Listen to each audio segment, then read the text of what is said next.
Hello, everybody. Ladies and gentlemen, welcome to Atheist Sunday School, your one-stop shop for everything Atheist, Sunday, and school. Yep, that is exactly it. Yeah, we're that. That is the service that we offer here at Atheist Sunday School, or ASS for short. Yes, when we still have to make Atheist Sunday School T-shirts, I think. Yes. So if any commenters have any ideas for if an you guys Atheist have Sunday School T-shirt, yeah, that'd be cool. yeah, that would be pretty neat. Yeah. So last week we had Richard Carrier on, and that was great. Yep. That episode is doing very well.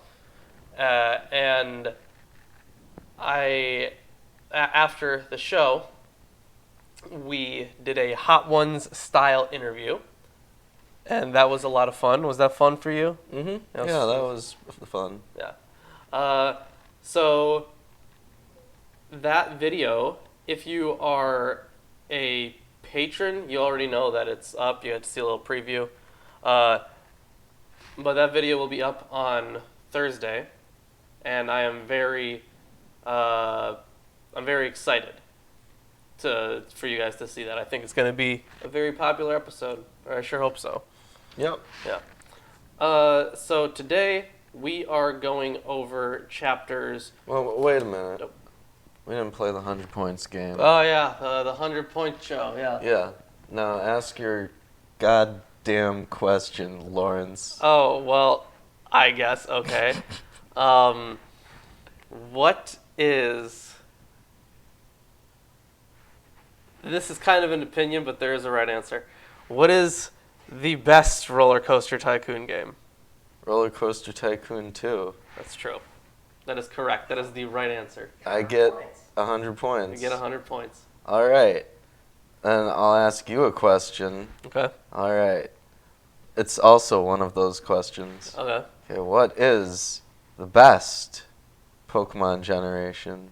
The third generation. No, you got it wrong, you What? bitch. It's the second generation. No, the third one is obviously the best. Gold, Silver, Crystal was so good. Dude, Ruby, Sapphire, Emerald. That's where it's at. They removed the clock function. Did they? Yeah. Who cares? It's a better generation. It was the most difficult generation to get all of the Pokemon in the Pokedex in. So? That's the whole point of the game. The game was superior. No, it wasn't.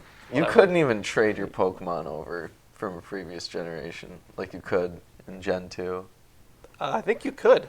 No, you couldn't.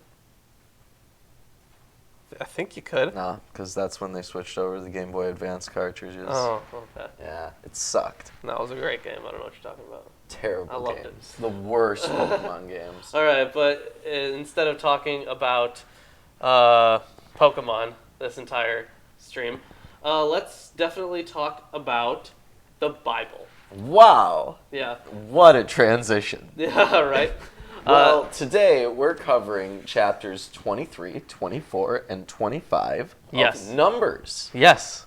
Yes. Yes. Which is the fourth book of Moses. Yep. It is also the fourth book of the Bible. In both the Jewish and Christian canons. In all the canons. Yeah. Okay. So last, I don't really have any announcements. So Well, whatever. we're doing King James Version of the Bible. Yep, and I have the English Standard Version. All right, and let's begin then. Chapter 23. And Balaam said unto Balak, Build me here 7 altars, and prepare me here 7 oxen and 7 rams. And Balak did as Balaam had spoken. And Balak and Balaam offered on every altar a bullock and a ram. That's reasonable. Yeah. Yeah, that's like 7 times more work than Abraham ever did. Yeah. And Balaam said unto Balak, Stand by thy burnt offering, and I will go. Peradventure the Lord will come to meet me, and whatsoever he showeth me I will tell thee. And he went to an high place. To an high place? Is that what yours says? An high place. Yeah. So he went up the mountain. Mine says a bare height. So I'm assuming he went up a mountain or something. And Well, the high places were places of worship. okay. So instead of literally being a high place. Yes, instead of literally being a high place, it was. But it's not a holy place. It's just a high place. It's just a high place. Yeah. Real high. They got real high. Yeah. And God met Balaam, and he said unto him, I have prepared 7 altars, and I have offered upon every altar a bullock and a ram. And the Lord put a word in Balaam's mouth, and said, Return unto Balak, and thus thou shalt speak. And he returned unto him, and lo, he stood by his burnt sacrifice, he and all the princes of Moab. And he took up his parable, and said, Balak the king of Moab hath brought me from Aram, out of the mountains of the east, saying, Come, curse me, Jacob, and come, defy Israel. Wait, hold on. This is really strange. The amount of discrepancy between these. Mm-hmm. So my little, like when he starts doing that whole poem part, it's from Aram Balak has brought me, the king of Moab from the eastern mountains.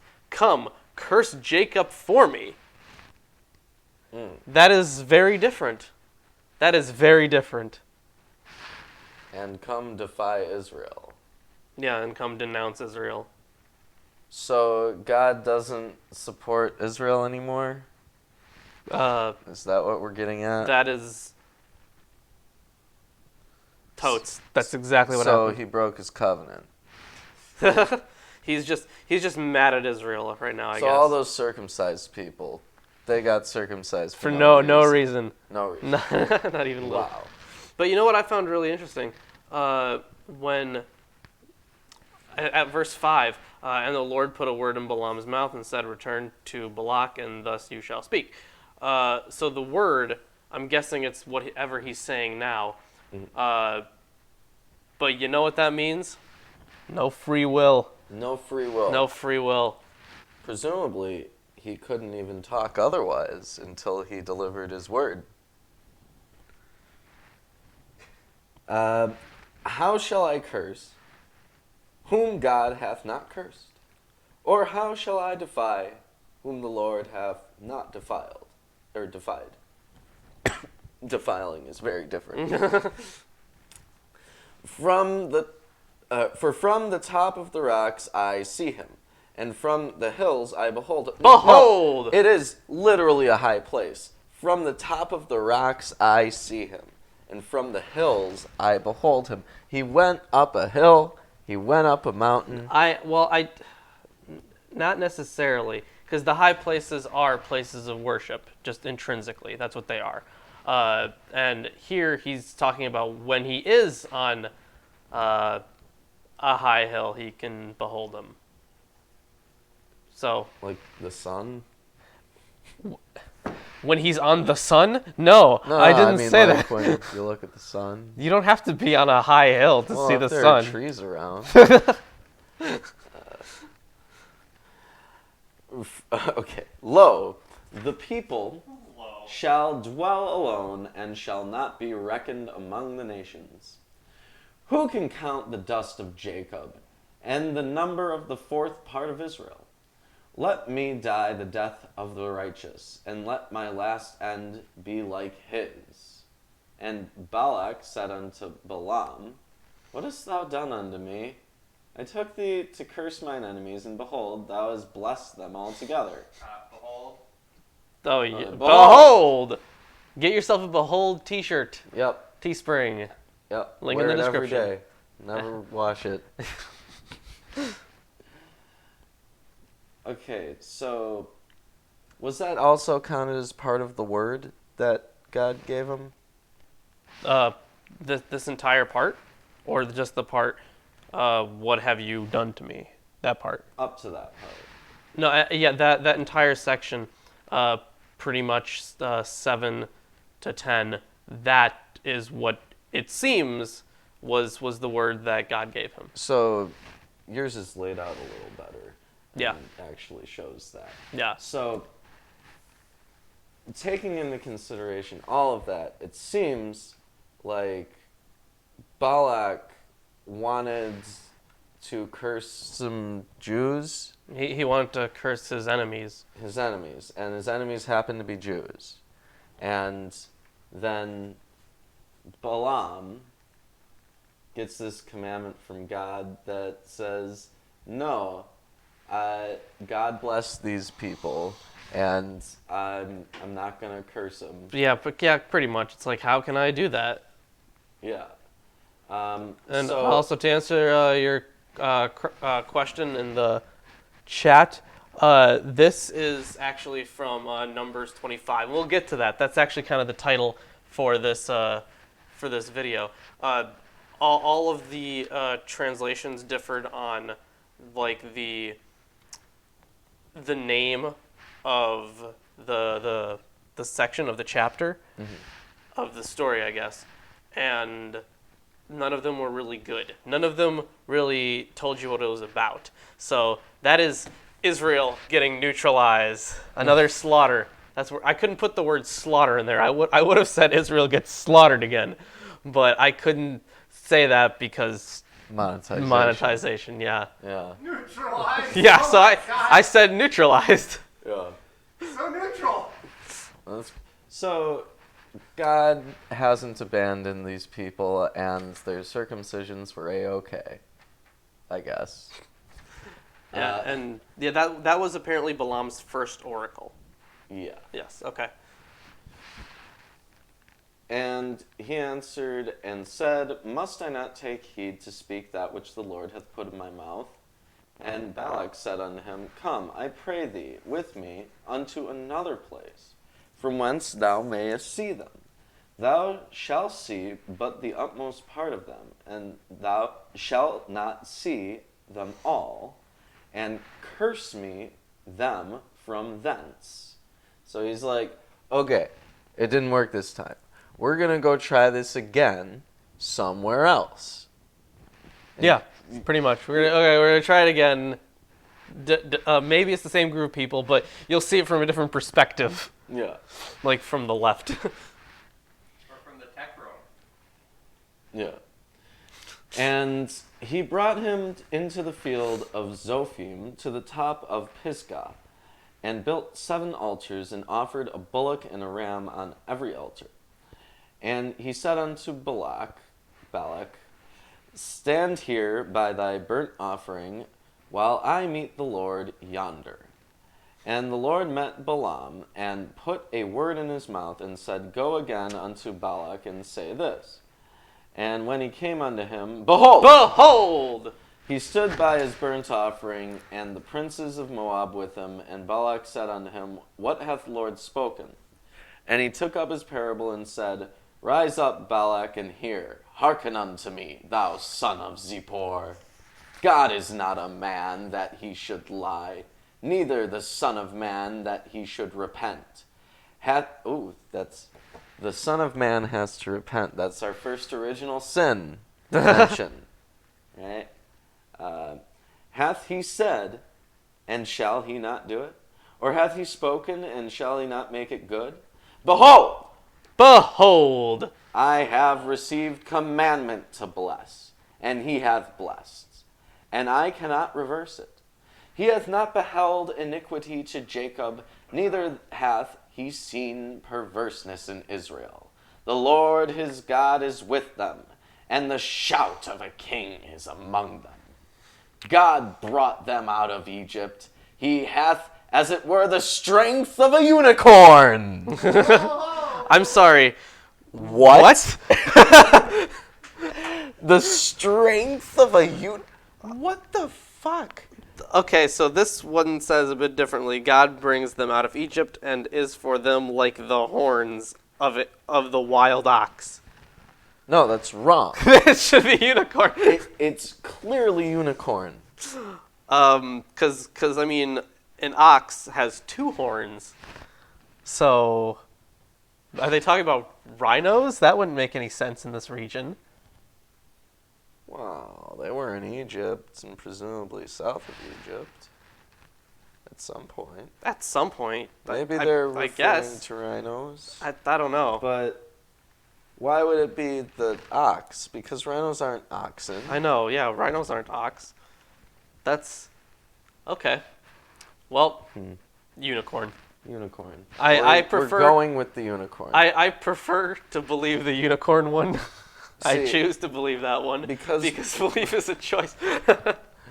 Yeah. Oh yeah. Apparently they're saying unicorn is a rhino. Okay. Yeah. I still like unicorn better. Well, if it's a rhino, then why would they? Why would call they it say an an ox? That's weird. Okay. That's ridiculous. How ridiculous. Like at this point, like when they were writing this one, they should know the difference between an ox and a rhino. And a unicorn. A unicorn.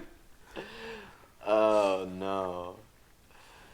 Surely there is no enchantment against Jacob, neither is there any divination against Israel.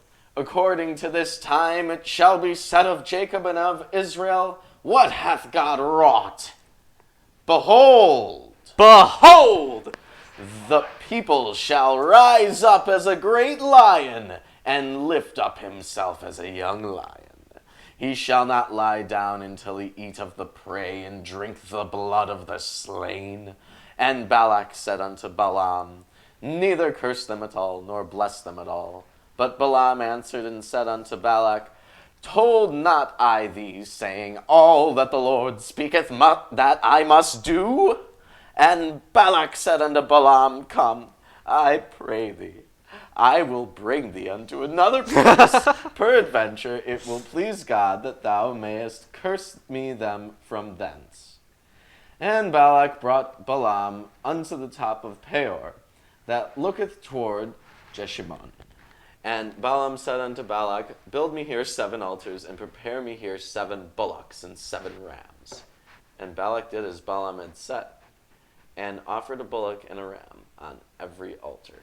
And that's how they end the chapter. So you know the next chapter is going to be really incredible. And if you're enjoying the stream so far, you should invite all of your friends, family, neighbors, ex-wives, ex-girlfriends, second cousins, everyone. Third cousins, twice removed. Third cousins, twice removed. Yeah. Like, subscribe. All that good stuff. Liking really does help us out. It really does. Yeah. All right. And if you haven't yet, you should support us on Patreon because it's just a little bit. We'll get to all that extra shilling. Yeah. Yeah. But yeah, drop a like if you haven't. Okay. Chapter 24, and this is Balaam's third oracle here. When Balaam saw that it pleased the Lord to bless Israel, he did not go, as at other times, to look for omens, but set his face toward the wilderness. And Balaam lifted up his eyes and saw Israel camping tribe by tribe. What? I invited my imam. Nice. Thank you. And Balaam lifted up his eyes and saw Israel camping tribe by tribe, and the Spirit of God came upon him. Ooh. And he took up his discourse and said, the oracle of Balaam the son of Beor, the oracle of the man whose eye is opened. And then it gives me a little thing here that says, or closed. Or closed. What? The note for opened is also closed. Okay, which verse is this? The end of verse 3, the oracle of the man whose eye is opened. And then my note says, or closed, but then actually it also says, or perfect. Or perfect. These are a bunch of different things. Okay, so basically they're just saying that he opened his third eye and that he's receiving opened his mystical third eye. illuminations visually. He's seeing something. Yeah. Well, maybe his eyes are closed. Okay. Okay. Well, go to the next verse Okay. because it specifies again in the Okay. next verse. The oracle of him who hears the words of God, who sees the vision of the Almighty, falling down with his eyes uncovered. Mine So- says, he hath said, which heard the words of God, which saw the vision of the Almighty. falling into a trance, but having his eyes open. Which sounds to me like... A vision. Well, He's obviously it sounds having a to me vision. like is practicing vipassana, like Buddhist meditation, because that's what Buddha did. He'd sit and keep his eyes open, stare like a few feet ahead of him at the ground, and he would go into trances, right? Oh, okay. So, like, is that what they're implying you should do if you want to talk to God? No. This is after he's talked to God. Okay. So after you talk to God, you should do that. Yeah. Yeah. Yeah. How lovely are your tents, O Jacob, your encampments, O Israel, which is also just Jacob. Like palm groves that stretch afar, like gardens beside a river, like aloes that the Lord has planted, like cedar trees beside the waters. Water shall flow from his buckets, and his seed shall be in many waters. His king shall be higher than Agag, and his kingdom shall be exalted. God brings him out of Egypt, and is for him like the horns of the wild ox. Does yours also say unicorn there? Unicorn. Unicorn, okay. He hath, as it were, the strength of a unicorn. Oh, that's Power. way better. Absolutely powerful. That is a really cool... You know, if you want to, like, pump up a fight, like McGregor versus Mayweather in the UFC, which is going to be amazing. I'm very excited to see that. I don't even care about boxing or UFC, but Yeah. that sounds exciting. But you can say. Because McGregor was screwed Right. in that last fight. But you can say outright, Conor McGregor hath, as it were, the strength of a unicorn. Magical. Yeah. Bible. From the Bible. He shall eat up the nations, his adversaries, and shall break their bones in pieces, and pierce them through with his arrows. He crouched, he lay down like a lion, and like a lioness. Who will rouse him up? Blessed are those who bless you, and cursed are those who curse you. All right. So that's his third oracle there. And Balak's anger was kindled against Balaam, and he struck his hands together. He just clapped. Meme review. It's like the Incredible Hulk when he claps and there's just a shockwave. Is that what happens? Yeah, it's Okay. ridiculous. That's exactly what happened there, right there. It's in the Bible. Hulk is in the Bible. Hulk is in the Bible. You know, you make him angry, and then he turns into the Hulk and he does his clap thing. Yeah, he does his clap thing. And Balak said to Balaam, I called you to curse my enemies, and behold, you have blessed them. You have blessed them these 3 times. Therefore, now flee to your own place. I said, I will certainly honor you, but the Lord has held you back from honor. And Balaam said to Balak, did I not tell your messengers whom you sent to me? If Balak should give me his house full of silver and gold, I would not be able to go beyond the word of the Lord, to do either good or bad of my own will. What the Lord speaks, that I will speak. And now, behold, I am going to my people. Come, I will let you know what this people will do to your people in the latter days. So, I have no idea what this entire thing was really about. Because this just seems like a pointless plot line. Maybe it'll become important later. Well, it's figurative. It's not important that Balak wants Balaam to curse the Jews. It's that someone wants to curse the Jews. And they're establishing as a rule that you can't. You just can't. You just can't. This guy tried 3 times. Yeah. And actually, he does. There is a final oracle here, and that is the last part of this chapter. So let's continue on. All right. And he took up his discourse and said, the oracle of Balaam the son of Beor, the oracle of the man whose eye is opened, the oracle of him who hears the words of God and knows the knowledge of the Most High, and knows and who sees the vision of the Almighty falling down with his eyes uncovered. So the same thing he said in his third oracle. I see him, but not now. I behold him, Behold. but not near. A star shall come out of Jacob, and a scepter shall rise out of Israel. It shall crush the forehead of Moab, and break down all the sons of Sheth. Edom shall be dispossessed. Sire also, his enemies, shall be dispossessed. Israel is doing valiantly. And one from Jacob shall exercise dominion and destroy the survivors of cities. So this is obviously very apocalyptic Judaism-like. I'm pretty sure this was used much later in like the intertestamental period. And as you can see... well, who wrote this section here? I didn't even bring my thing, but I think it was... Wow. I know, because I didn't think it'd be important today. Yeah. Let's see. So he's saying the star shall come out of Jacob. So maybe it's E. Maybe it's E. That's where my best guess is. So this is the rise of the morning star. Is it the rise of the morning star? Yeah. There shall come a star out of Jacob, rise of the morning star, and a scepter shall rise out of Israel, which is the priesthood, right? Possibly. Because scepters are held by bishops. Kings also, right? And kings. So I know that for a fact this was used later for the whole Jesus thing. But at the time this was written, it most certainly was not talking about Jesus. Right.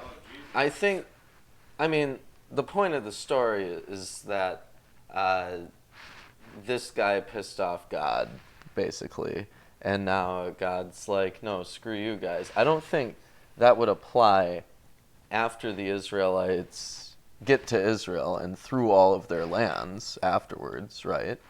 I mean, presumably he could just smite them like he did with Sodom and Gomorrah, if he wanted to. I'm sure he would have. Yeah, I'm sure. But this is, I have no idea. All right, let's keep going. Where was I here? Yeah, I just got done with that oracle. Then he looked on Amalek and took up his discourse and said, where did Amalek come from? He wasn't even in here. Apparently he is. Okay, so I guess Amalek is there now. All right. Amalek, so this is what he said. He looked on Amalek, okay, and took up his discourse. Amalek was the first among the nations, but its end is utter destruction. And he looked on the Kenite. Well, mine's different. Oh, is it? Mine says Amalek was the first of the nations, but his latter end shall be that he perish forever. Ooh. So that's different because yours is referring specifically to Amalek, and mine is referring to the nation. Right. And he looked on the Kenite and took up his discourse and said, enduring is your dwelling place, and your nest is set in the rock.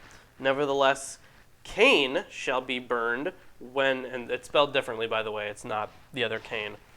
Mine says Kenites. Oh, okay. Nevertheless, so the land of the Kenites. Yeah. Okay. Shall be burned when Asher takes you away captive.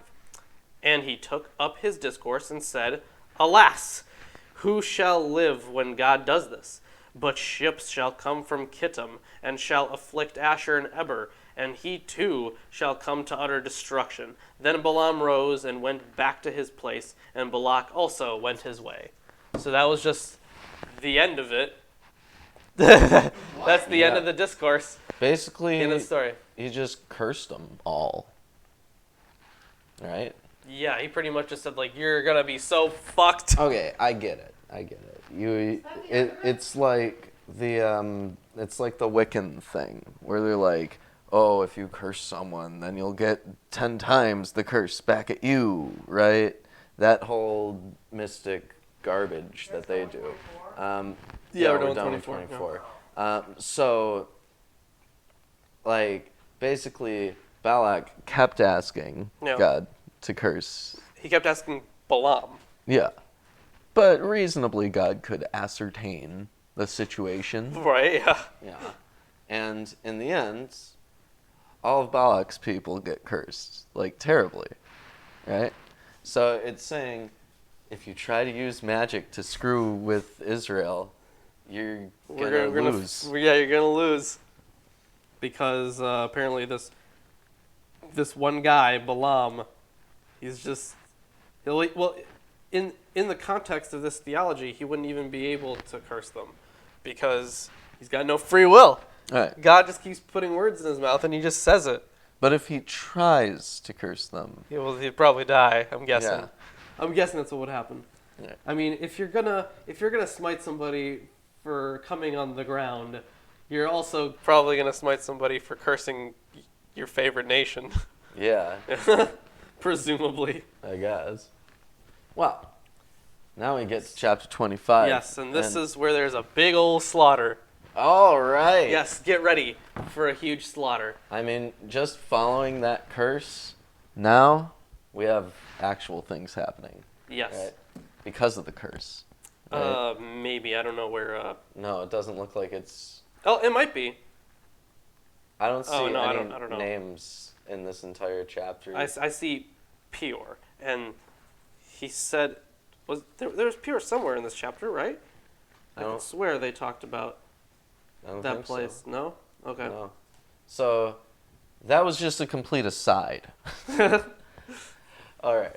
Chapter 25. And Israel abode in Shittim, and the people began to commit whoredom with the daughters of Moab. And they called the people unto the sacrifices of their gods, and the people did eat, and bowed down to their gods. And Israel joined himself unto Baal Peor. What? Baal Peor. Ball of Peor. Mine says Baal Peor. Peor. Okay. Yeah. And the anger of the Lord was kindled against So they're Israel. worshiping these other gods. They're worshiping Baal, Yeah. right? Yeah.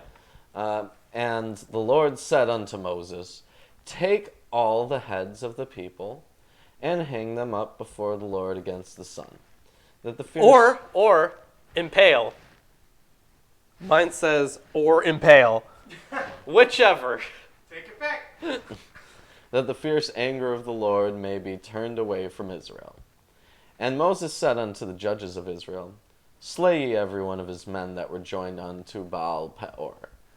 And behold, one of the children of Israel came and brought unto his brethren a Midianitish woman in the sight of Moses, and in the sight of the congregation of the children of Israel, who were weeping before the door of the tabernacle of the congregation. So, literally, a guy brings in a lady who isn't part of their tribe, and the children start weeping. And when Phinehas, the son of Eleazar... Some fuzz on here. It's driving me nuts. Okay. Okay. All right. So the fuzz is really pissing him off. It was in screen every time. Yeah. And All when right. Phinehas, the son of Eleazar, the son of Aaron the priest... I want to clear this thing up in the comments. No, the whoredom here is for other gods. So they are worshiping other gods. Like, a lot of the times when they're talking about whoredom, it's about the worship of other gods. Yeah. Yeah. Okay. The son of Eleazar, the son of Aaron the priest, saw it. He rose up from among the congregation and took a javelin in his hand, and he went after the man of Israel into the tent and thrust both of them through, the man of Israel and the woman through her belly. So the plague was stayed from the children of Israel. And those that died in the plague were 20 and 4,000. Yeah. So this whole whole they had thing. STDs. They had way too many STDs. Too many STDs, but that's the picture here in the background. As you can see behind me, there is this dude stabbing a guy and the woman he's with. So, do you see that, Ruben? Yeah. Yeah. That's what's going on there. So they're worshiping other gods. This other woman was brought, and she was like with some dude, but it's hard to make sense of because it goes so fast. All of this. So there's obviously this command to kill a bunch of people. And then, let's see, one of the people of Israel came and brought a Midianite woman and said to Moses, okay, so, mine says while they were weeping in the entrance. So this is all, like, first of all, why were they were probably crying because people were already getting killed, presumably. And then, I don't understand the purpose of this. This was written by P, this little section here about the Midianite woman. I do remember that. So he did not like the Midianites, I guess, and he's obviously propping up his own lineage.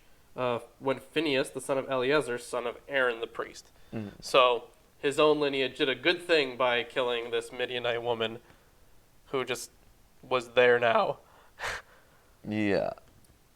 And then the plague was stopped. So that is apparently when they stopped. So what happens here is they have a foreign woman, and some guy is having sex with her, and then this guy comes up with a javelin and stabs through both of them.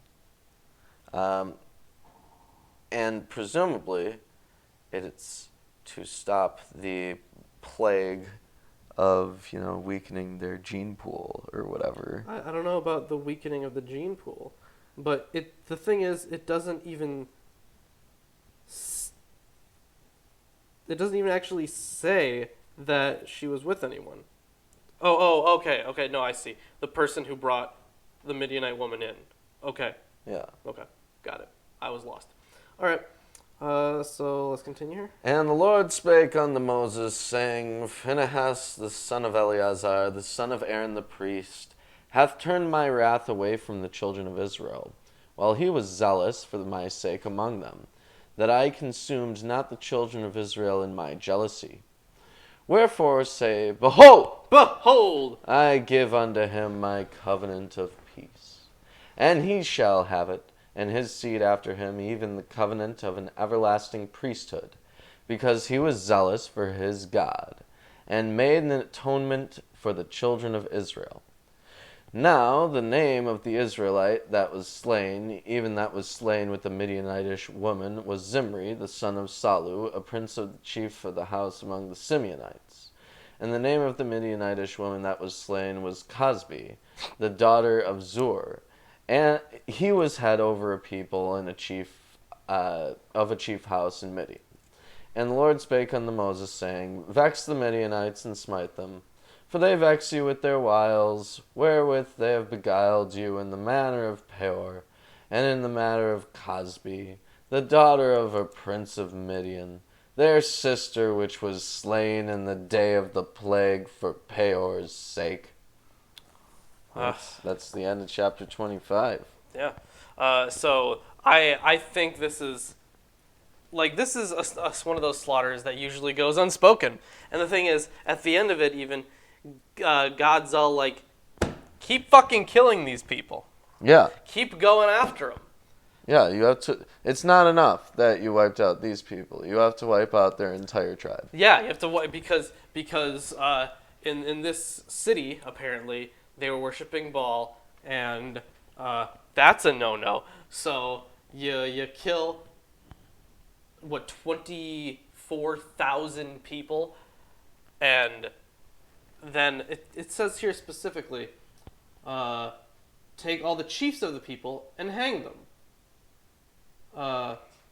Or, impale them. Your choice. Yep.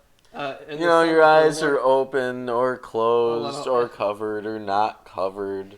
Hold on. I'm trying to understand this. And Moses said to the judges of Israel, each of you kill those of his men who have yoked themselves. So there were 24,000 people worshiping Baal. But it's okay. So the command was to kill all the chiefs in a certain way. You had to either hang him or impale him, whichever one, I guess. And then the others just had to die. And then when this one Midianite woman came in, okay. So this guy, I really probably should have fucking brought the other book to tell me who the author was. Yep, Yeah. went. But whoever the author is, probably P, is all like, he wanted to tie in the Midianites somehow. Mhm. Because evidently there were no Midianites there. Which would be really weird, because this was near the tent of meeting. Mhm. This entire fucking thing is... Well, these stories are piled together for no reason, and in no apparent order. It kind of slightly has an order, like in the general sense, but when you're actually reading it as a narrative, there's... Moses, why have you doomed our people again? Why have you doomed our people again? Thanks, Moses. But he's just, like, he got all this... he got all the people out of Egypt, and now he's just slowly killing them off. Yeah. Well, we have 11 more chapters to go before we finish Numbers and we go into Deuteronomy. Okay. And I wonder how consistent the stories are from here on out in Numbers specifically. Because, like, Exodus was very consistent. Yeah. Yeah. But Numbers is not very consistent. Leviticus was extremely consistent. Yeah, the numbers are definitely not very consistent. Now, later on, they figure out that it's smarter just to have shorter books, right? Instead of having, like, one really long Numbers book, you could have, like, 13 different really short Prophets books, right? Is it that amount? Something like I forget that. the amount of them. But what's really... I am actually very excited to get into the Deuteronomistic history. And there's Deuteronomy, obviously, and it's sometimes included in the Deuteronomistic history, and that's Joshua and Judges and 1st and 2nd Samuel and 1st and 2nd Kings. That's the Deuteronomistic history. There was a guy in the... a lot of people seem to think it was Hilkiah who maybe wrote it, but I don't know if that's accurate. But this guy was he was obviously part of the court of King Josiah, who was king during, like, right before there was the Babylonian exile. So so half of the book, or not half, but part of the book was written, or part of those 6 books, and I think Deuteronomy too. So 7 books. We'll call it those 7 books. Deuteronomy and the history. There was a first half written, and then when they were exiled, a second half was written to create loopholes. Because in the first half, they were all like, the throne of, or the seed of David shall rule over the throne of Israel forever. And then when that obviously was wrong, he had, like, someone, I don't know if it was the same person or not, some scholars think it was the same person, had to go back and write a second edition to create these loopholes by which that would be allowed. So I'm very excited to get to Deuteronomy and that whole shtick, because that was written, most of it was written before. Well, actually, the entirety of Deuteronomy.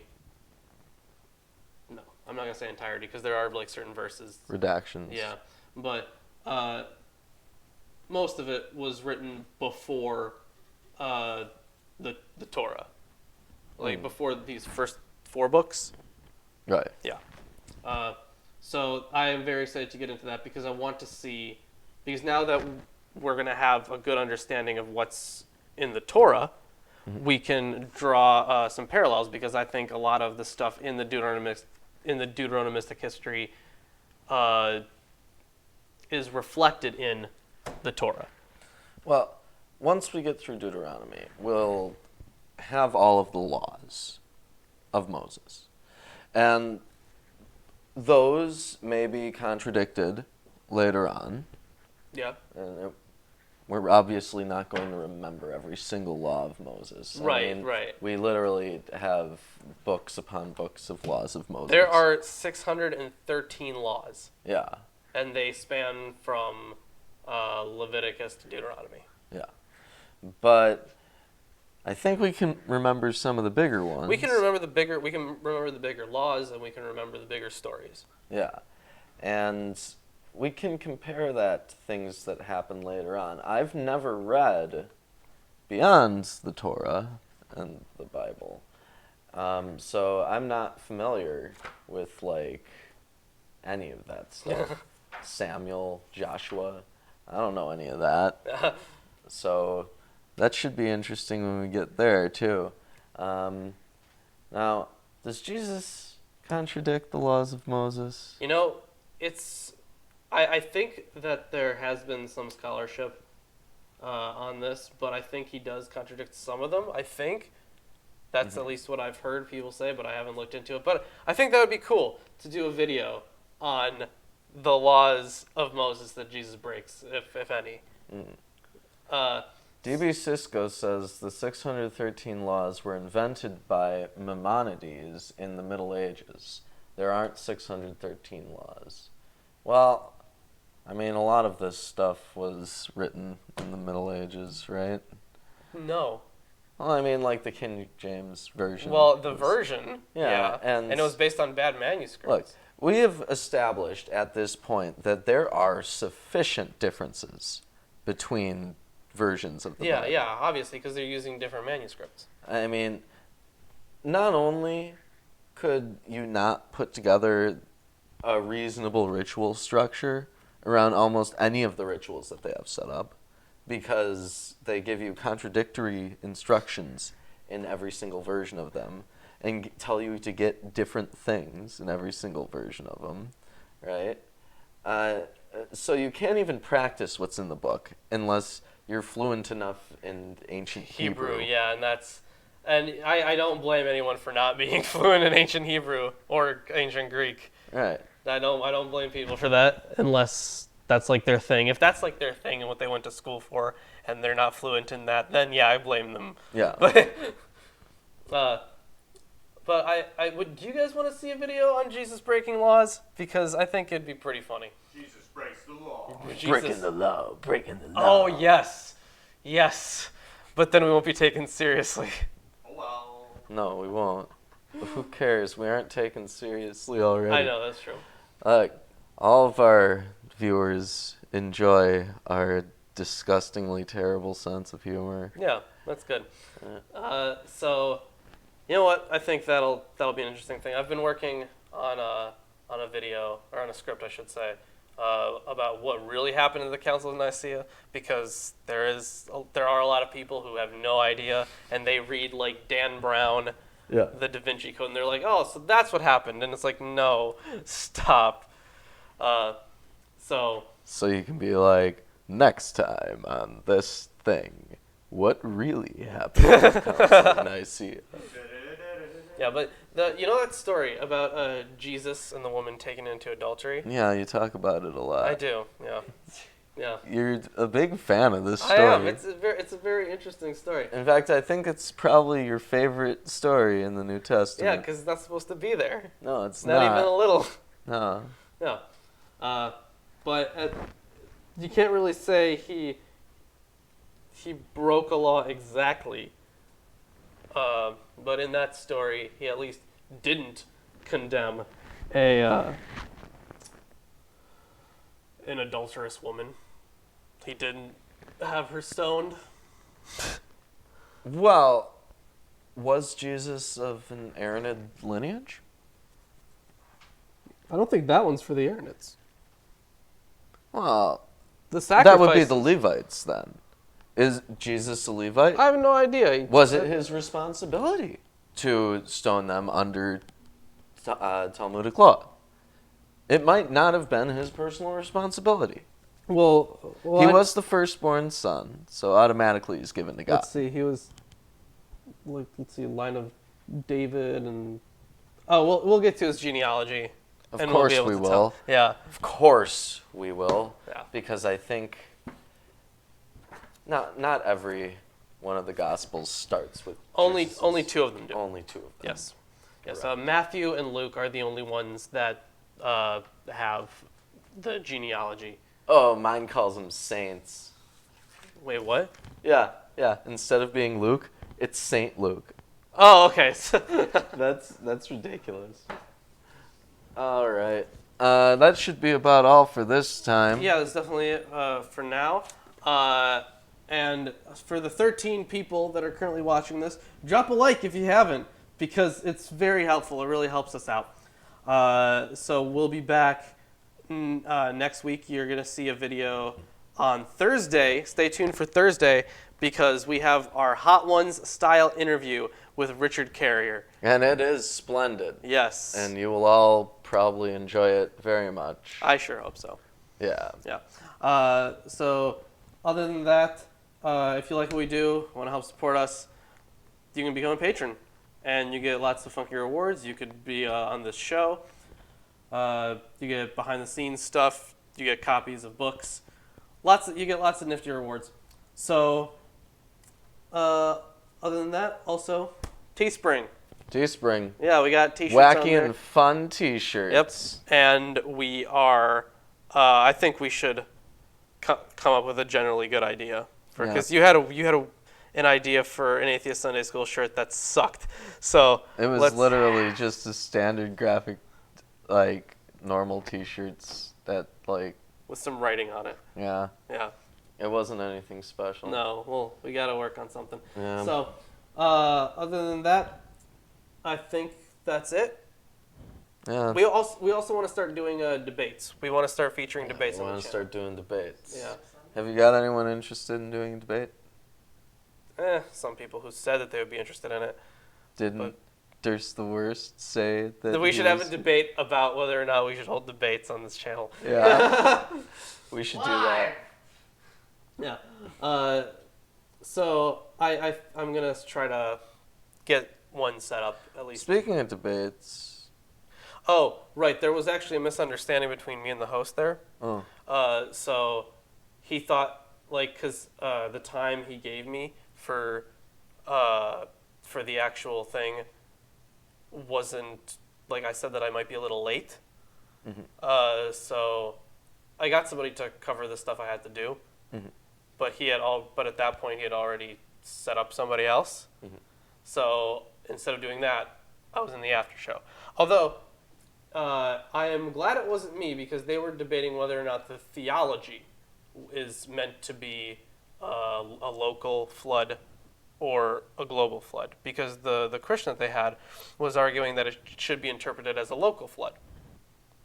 And then the Assyriologist that they had was arguing, and the Assyriologist is an atheist, but he was arguing that it should be interpreted as a global one. I think it should be interpreted as a global one, because I don't otherwise think it there's doesn't. any question. It should be interpreted. Right, but he. It says specifically everything. multiple times. Everything, but you can go listen to that discussion. It's on the Non Sequitur show, and on Steve McRae's channel, I was in the after show. That was fun. So we talked a lot about the flood and translations, authorship, lots of stuff. We just talked about scholarship. It was great. I actually got a kick out of it. Yeah. So I think that should be it. So next time we're gonna go over some stuff, and hopefully it will be longer. Yeah. Yeah. All right. Well, we are sorry for the short episode, but hopefully you guys enjoyed this, and you dropped a like if you haven't already. Yeah. Discussions with rabbis and open-minded ministers. We should get some religious leaders. Yeah. As long as they're not total douches. Yeah. Yeah. Definitely. Well, I mean, they try not to be. That's the point of their profession, right? Yeah, but then they fail. All right. So that's it for today. Thanks for joining us. Yep. We'll see you guys next